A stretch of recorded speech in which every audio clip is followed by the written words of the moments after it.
Imagine you order noodles at a food truck, but instead of freezing like a statue until they're ready, you go grab a drink, text a friend, and come back exactly when your food is done.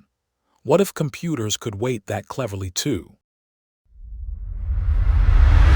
A computer program is really a to-do list it works through, one line at a time, top to bottom. Boil water, chop veggies, serve. Simple tasks finish instantly, so the list zooms along without anyone ever noticing a pause at all. But not every task is instant. Downloading a photo, fetching data from the internet, or baking a cake takes actual seconds. In a normal to-do list, the computer just stands there, staring at the oven, refusing to start anything else. So the whole kitchen freezes. Remember our frozen statue? That's called blocking. The cook stares at one pot while 10 hungry customers pile up, no orders taken, no plates moved. One slow task jams the entire line for everybody. So how do we unfreeze the kitchen? We make slow tasks asynchronous. Async means start the task, then walk away and do other useful things while it cooks. The cook puts the cake in the oven and immediately turns to take the next order. When you start an async task, you don't get the food right away. You get a promise like a numbered claim ticket. It says, "Your order isn't ready yet, but I promise to hand it over the moment it is. Keep the ticket, hold your spot." Every promise lives in one of three moods. Pending means still cooking.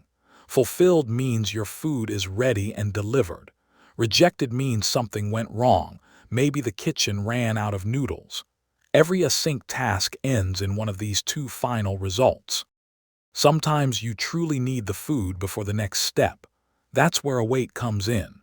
Await tells your recipe, pause right here until this one promise is ready. But the magic is the rest of the kitchen keeps running while you personally wait. Async and await always work as a pair. You mark a recipe async so it's allowed to wait, then use await inside it to pause for each promise in order. The code reads top to bottom like a normal recipe, but never freezes the kitchen. Here's the real superpower. Instead of awaiting tasks one after another, start them all at once, then await them together. Put 3 cakes in 3 ovens, then wait for all 3 at the same time. Total wait shrinks from many minutes to just 1. Compare the 2 paths. Doing tasks one by one, the times add up, slow and safe. Doing them in parallel, the times overlap, so you only wait for the longest one. Same tasks, far less waiting just by choosing when to await. Sometimes the cake burns or the delivery fails. Async code uses try and catch. Try the risky step, and if the promise is rejected, catch it and respond calmly, maybe apologize or reorder, instead of the whole kitchen crashing into chaos over one mistake. Who keeps track of every cooking task? A tireless manager called the event loop. It constantly checks which ovens have dinged, hands finished food to whoever was waiting, and keeps the single cook busy, never idle, always moving to the next ready job. This is why your favorite apps feel smooth.